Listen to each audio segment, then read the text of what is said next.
What are you like when you are at home versus when you're out in public?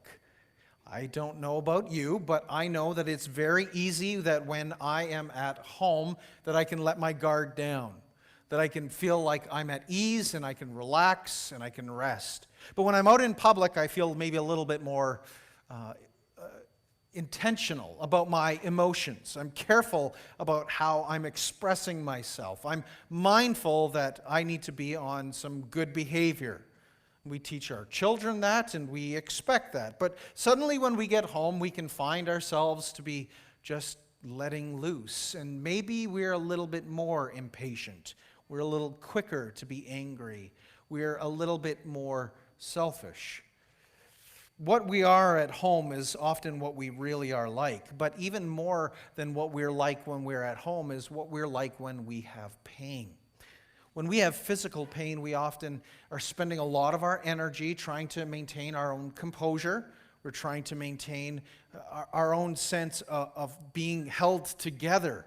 And so a lot of our emotional and physical energy just goes into trying to maintain everyday life. And so when we are in pain, the real self of who we are can often come out. We can be short-tempered, and we can be angry, and we can just become increasingly impatient. When we come to Jesus in John 19, we find him at home and in pain. His home, he's been destined for and aiming for the cross. This is where his entire mission has been going. This is where he's going to call home, where he's going to lay his head. He's had no place on earth to lay his head, but he will lay his head here at the cross. And he will be in excruciating pain, the pain of physical suffering, having been beaten with lashes 39 times. He will have been crucified through his wrists and his feet. He will have had a crown of thorns upon his head. So great physical pain, but there's great emotional pain, having been abandoned by his 11 disciples and betrayed by one of the disciples. And then there will be great spiritual pain as all of the wrath of heaven is poured out for the sake of the sins for whom Jesus has died. And so in this moment, with all of this incredible pain, what is Jesus like in his darkest hour? It's what he's like for you and for me. And what he's like for you and for me is how we ought to connect church and home. And we see that in verses 25 through 27 of John 19. Because what Jesus is for you and me and what he is like displays for us two realities that I want us to see from John 19, verses 25 to 27. And the first is that I want us to see that you have a new family. That when we come to the foot of the cross, we're told in verse 25 that there are 4 women who are there. Now, it's not clear to us, but it's very clear in the Gospels that there are 4 women who are there. First, there is Jesus' very own mother, Mary. She's standing at the foot of the cross, we're told, watching as her son dies. There's her sister, who is there to comfort her in this moment of grief, we're told. Now, I think that sister is not Mary of Clopas. I think that Mary of Clopas is a different person, because we're told in Matthew 27:56 that Jesus' aunt and Mary's sister, Salome, was there also, and that she is there comforting her sister. Besides that, to have 2 daughters named Mary would be quite strange, wouldn't it? Mary, come here, and you get 2 daughters running. Maybe that's not a bad idea. But to have two daughters of the same name would be quite strange. So it seems to me that there's Mary, there's Salome. There then is Mary of Clopas, and we have Mary Magdalene, whom we're told about is the woman who anointed Jesus' feet. Jesus had cast out demons from her, and she had been a devoted follower. All of these women, devoted followers of Jesus. What we discover then is that this woman, Salome, as Matthew 27:56 tells us, is the mother of 2 sons. 2 sons whose names are James and John, the sons of thunder, the sons of Boanerges. And these radically radical men who want positions at Jesus' right and left are also the ones who are then Jesus' own cousins. This isn't some sort of distant relation, that these are very intimate family relations. And so as John is there, we're told that he's the fifth one who is there in verse 27. He's the disciple whom Jesus loved. This is the disciple. John writes this gospel with this coded language. He doesn't indicate that it's he who is there. He uses this language of the beloved disciple who's there. And as he is there, he zeroes in and focuses as he writes his gospel, not on the physical pain, not even so much on the spiritual dimension that so many of the other Gospels do, Matthew, Mark, and Luke, but he focuses in on Psalm 22 by quoting it in verse 24, and he shows how Jesus is fulfilling and accomplishing all of Scripture, and then he zeroes in on his relationship with Mary, John and Mary. Now here, Mary has come to the foot of the cross. We're told she's standing by the cross of Jesus. And as she is there, she is a mother who is in agony. She is grieving deeply. She is, first of all, a mother who is watching her son die an excruciating death. But she is also a disciple who is following her Lord. That she is there following her Lord and grieving for her son in this moment. And there in that moment, I can imagine with all of the hopes and dreams and desires of a mother to watch her son suffer in agony is to have your heart utterly broken. For the earliest days, from those earliest days when Mary had held little baby Jesus, swaddling in cloths, laying him in a manger, on the 8th day taking him to be marked with the sign of the covenant at the temple, to hear the words of the old man Simeon, who would say, many would rise and fall at the birth of this little baby, and that Mary, a sword would pierce your own soul as well, Simeon says to her in Luke 2:35. That she is going to experience the pangs of what he goes through. And is this not true here, now, as she watches her son suffer? And truly, isn't it the experience of every parent? You want the best for your kids. I've never met a parent who doesn't want the best for their kids. They want better for their kids than what they've experienced. They desire what's better. They want them to exceed and to excel in life. They have great hopes and dreams. But I don't remember who said this to me, but I found this to be incredibly true, that parenting is like having your heart walk around outside of your body. And your heart walks around outside of you, and when your heart has joy, you have joy. And when your heart gets crushed, you get crushed. That when your child suffers, you feel a sense of the agony. And when they rejoice, you rejoice with them. And here, it's no wonder then that when Simeon says, a sword will pierce your own soul too, that Mary looks upon the cross. And this is a moment of incredible agony for her. Here she is widowed. Joseph has probably been long gone, died. And while Jesus has other brothers, he looks at his faithful disciple, his faithful mother, who is loving him to the very end. And he looks at the beloved disciple who is there, and he says, woman, behold your son. Here is this one, John, who has been with Jesus. He's been on the inner circle. He's been with Peter and James. And there's John, and they've been up the Mount of Transfiguration. They've been close to Jesus in the most intimate moments of teaching. John is the one whom at the Last Supper, he's leaning back at the table, resting his head against his good cousin and his master, Jesus.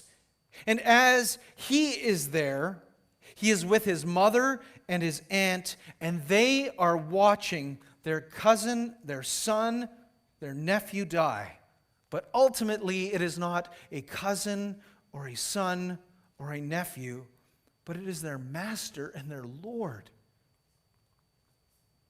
And John focuses in on this relationship between he and Mary and Jesus.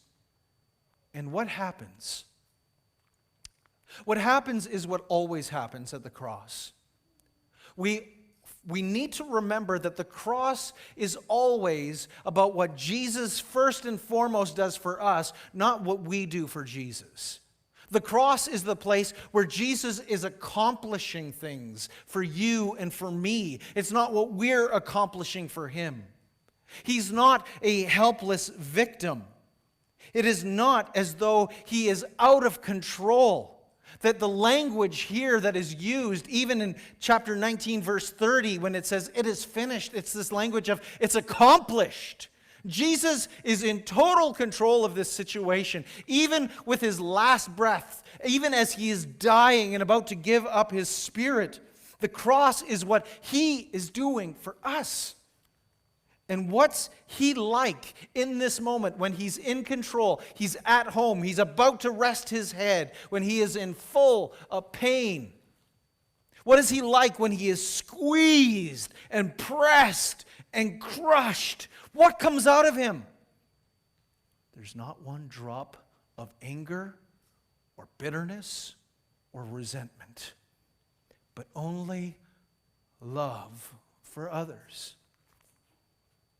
Jesus, we're told in John 13, verse 1, as we're moving from John 13, this gospel moves very quickly in John 13, the final night of Jesus' life, to his death and then his resurrection. John 13:1 tells us that Jesus had loved his own even to the very end. And this is exactly when he is squeezed and pressed and crushed. What's coming out of him is a heart of love. What bleeds from him is love. He's fulfilling all Scripture. He's even fulfilling Exodus 20, verse 12. He's fulfilling that fifth commandment that says, honor your father and mother. And as he is on the cross and he looks and he sees his very own biological mother, what does he do? Woman, your son. Now, this is no sense of Mary being a co-redemptrix, as some have taught in the church. It's not that at all. It is, in fact, Jesus caring for his very own. It is Jesus doing what he always does. It is him exercising pastoral care. And this is the reminder that even in this moment, what Jesus accomplishes for us is not only our salvation, but he purchases a community of a family so that we would have one another. He connects church and home for a very good reason.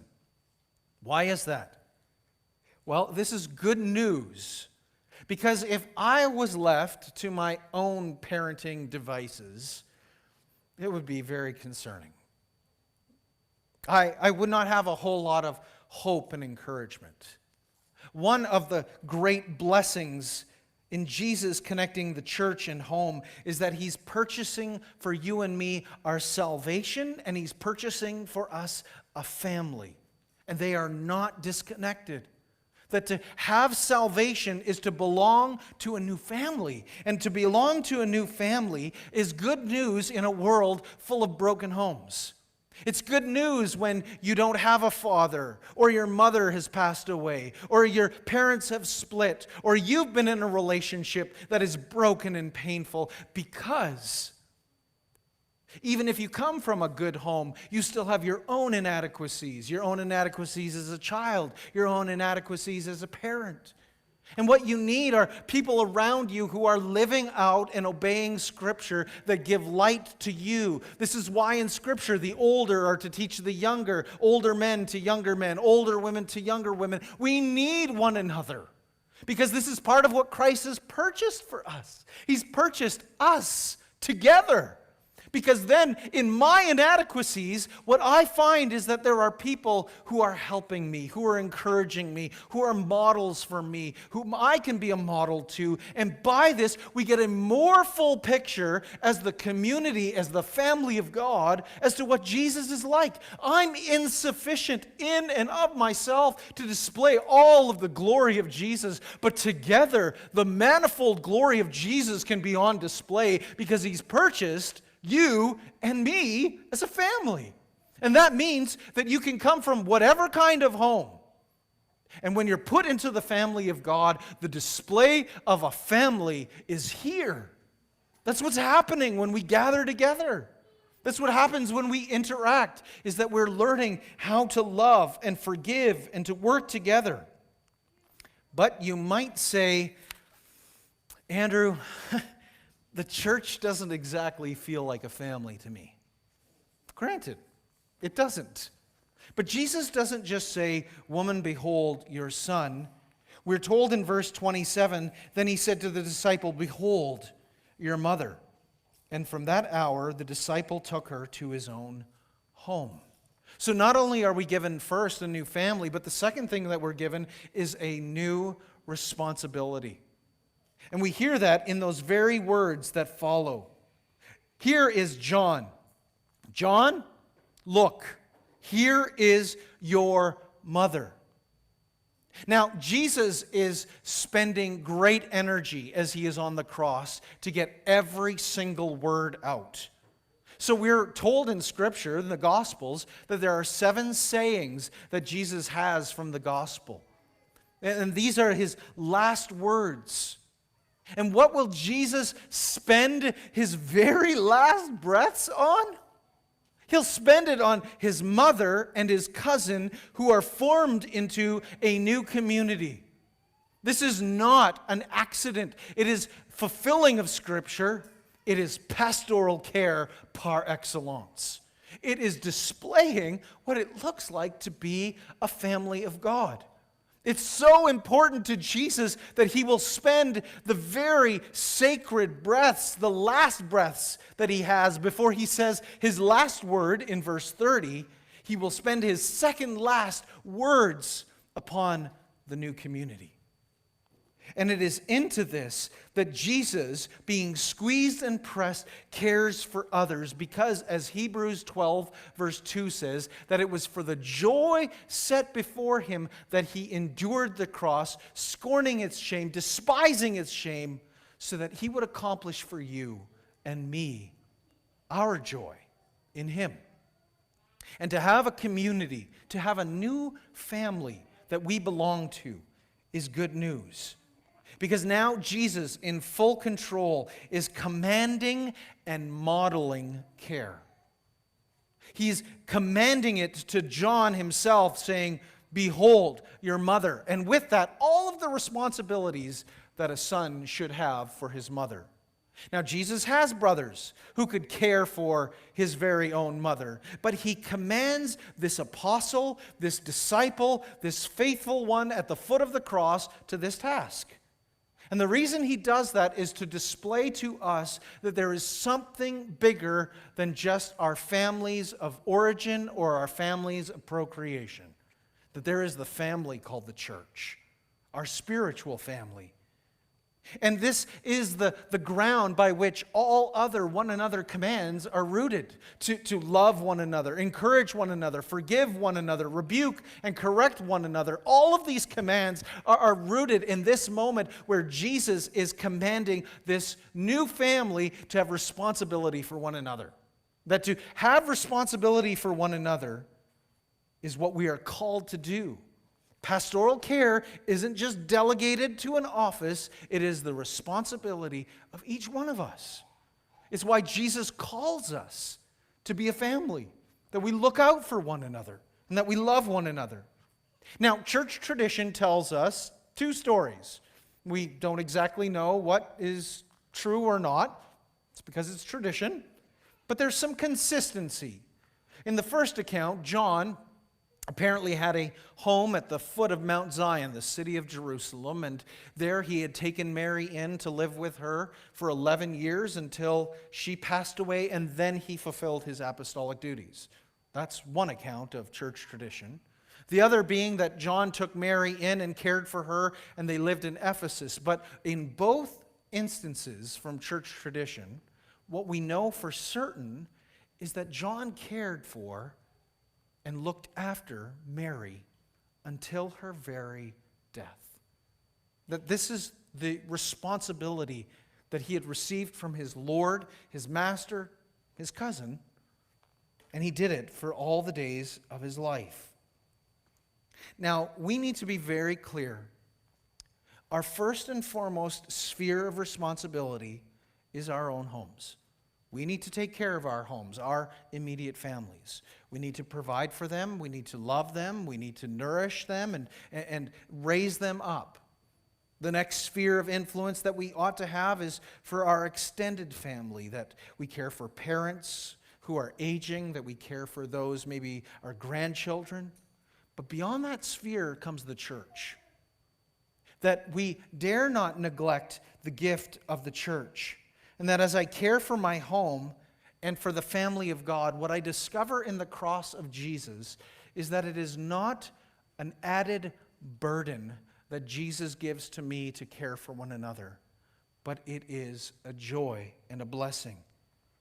And the blessing of the cross is that by caring for one another, we do what Jesus has told us to do. As he commanded in John 13, 34 and 35, this is a new commandment that I give to you, that you love one another. And by this, all men will know that you're my disciples. This is part of our mission to the world in the midst of brokenness and pain, in relationships that are falling apart. What happens when we love one another as the people of God? We display the love that the Father has for the Son and the Son for the church as we show we care for one another, that we serve one another, that we encourage one another, that we watch out for one another, that we're a bigger family. And in a world full of disconnection and isolation, isn't it wonderful to know that you have something bigger when you are called a child of God? That you have brothers and sisters who care and love you. You see, family ministry, as we go into the fall, it will be on one night. But family ministry is far bigger than one night. Family ministry is not merely intended for it to be something that is selfish, that is a program for you to consume. I hope that it does serve you. I hope it serves you well, that you can come as a family together and that you can be here together and that you can worship the Lord and that you can be encouraged in your own faith. But our love for one another is rooted in an outward expression, not in an inward expression. That we love, as Pastor Gary read in the call to worship this morning, that God is love, and in this we abide in his love. And the reason we can love one another is that he first loved us. 1 John 4:19. We love because he first loved. And Christ gave us his very own love, which was himself. He gave himself at the cross. And in giving of himself to purchase our salvation, he also purchases for us a family. And so family ministry is more than my home. But it is us being formed to reflect more of the glory of Jesus in a world that is full of broken, hard, difficult relationships. I'm not saying that we're going to be perfect, but we are going to be the community that extends and displays mercy, that covers over a multitude of sins, that encourages one another in our weaknesses, that is the place where we find strength when we are weak. That this is what we are intended to be, because in the last hour that Jesus had on earth, what did he do? He loved his own to the very end. And so, church, this is our call too, that we would love one another as he has loved us.